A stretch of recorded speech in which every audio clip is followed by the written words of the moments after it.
Bismillahirrahmanirrahim. Assalamualaikum warahmatullahi wabarakatuh. Perkenalkan, nama saya Kiki Damayanti, jurusan Perbankan Syariah angkatan 2017. Baik, terima kasih atas kesempatannya. Di sini saya akan mempresentasikan proposal penelitian saya yang berjudul Pengaruh persepsi pada komitmen agama dan atribut produk Islam terhadap kepercayaan nasabah pada jasa lembaga keuangan syariah, studi kasus pada Bank Syariah Indonesia Kantor Cabang Goa. Yang pertama terkait dengan latar belakang penelitian ini, di mana perkembangan bank syariah di Indonesia banyak disebabkan oleh kemampuan bank syariah ketika menghadapi krisis keuangan pada tahun 1998 maupun 2009, di mana banyak bank konvensional kolaps dengan bank syariah yang tetap bertahan. Di sini, bank syariah juga merupakan lembaga intermediasi dan penyediaan jasa keuangan yang bekerja berdasarkan etika dan sistem nilai Islam, khususnya yang bebas dari bunga yang biasa disebut dengan riba, bebas dari hal-hal yang non produktif seperti perjudian atau masyir, yang berprinsip keadilan dan hanya membiayai kegiatan yang halal. Terus dalam hal ini komitmen beragama merupakan secara luas disebut sebagai religiusitas, di mana dikonsepkan sebagai kepatuhan individu dalam keyakinan dan praktik agamanya. Terus atribut produk Islam merupakan sifat-sifat produk yang menjamin agar produk dapat memenuhi kebutuhan dan keinginan yang diterapkan oleh pembeli, yang meliputi merek, kemasan, jaminan atau garansi, pelayanan, dan sebagainya. Terus yang ketiga yaitu kepercayaan nasabah terhadap lembaga keuangan syariah merupakan faktor yang mempengaruhi keputusan masyarakat untuk menggunakan jasa lembaga keuangan syariah.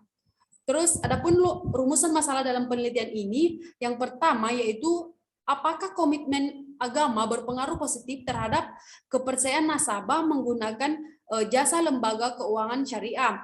Terus yang kedua, apakah atribut produk Islam berpengaruh positif terhadap kepercayaan nasabah menggunakan jasa lembaga keuangan syariah. Terus yang ketiga, apakah komitmen agama dan atribut produk Islam berpengaruh secara positif terhadap kepercayaan nasabah menggunakan jasa lembaga keuangan syariah. Kemudian hipotesis dalam penelitian ini yang pertama yaitu diduga bahwa komitmen agama berpengaruh positif terhadap kepercayaan nasabah menggunakan jasa lembaga keuangan syariah. Terus yang kedua, diduga bahwa atribut produk Islam berpengaruh positif terhadap kepercayaan nasabah menggunakan jasa lembaga keuangan syariah. Terus yang ketiga, diduga komitmen agama dan atribut produk Islam berpengaruh secara bersama-sama terhadap kepercayaan nasabah menggunakan jasa lembaga keuangan syariah. Terus selanjutnya itu definisi operasional terbagi atas dua, yaitu independen dan dependen, di mana independen yaitu komitmen agama dan atribut produk Islam. Terus beralih ke dependen yaitu kepercayaan nasabah. Selanjutnya bab 2 yaitu tinjauan teoritis. Yang pertama yaitu komitmen agama, atribut produk Islam, dan yang ketiga yaitu kepercayaan nasabah. Terus kerangka berpikir terbagi atas dua, yaitu variabel independen dan variabel dependen. Variabel dependen yaitu terbagi atas dua lagi, yang dimana komitmen agama sebagai X1 yang berpengaruh positif terhadap kepercayaan nasabah atau variabel Y, dan yang kedua yaitu variabel atribut produk Islam sebagai X2 yang berpengaruh positif terhadap kepercayaan nasabah atau variabel Y. Dan maksud dari garis putus-putus tersebut merupakan berpengaruh secara bersama-sama atau simultan antara variabel X dan antara variabel X1 dan X2 terhadap variabel Y.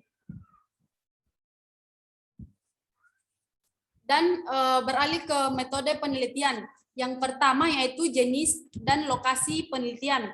Yang jenis penelitian yang saya gunakan yaitu kuantitatif, dan lokasi penelitian yaitu di Bank Syariah Indonesia kantor cabang Goa. Terus pendekatan penelitian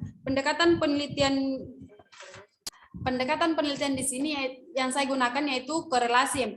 Terus yang ketiga yaitu populasi dan sampel. Populasi yang saya gunakan yaitu seluruh nasabah Bank Syariah Indonesia kantor cabang Goa, dan sampel yang saya gunakan yaitu 60 responden. Terus jenis dan sumber data. Jenis dan sumber data yang saya gunakan yaitu data primer dan data sekunder. Terus yang kelima yaitu metode pengumpulan data yang saya gunakan yaitu angket atau yang biasa disebut sebagai kuesioner. Dan yang keenam yaitu teknik pengolahan data dan analisis data. Yang teknik pengolahan data dan analisis data yang saya gunakan yaitu uji validitas dan reliabilitas dan asumsi klasik, serta regresi aliniar berganda. Sekian dan terima kasih. Lebih dan kurangnya mohon dimaafkan. Assalamualaikum warahmatullahi wabarakatuh.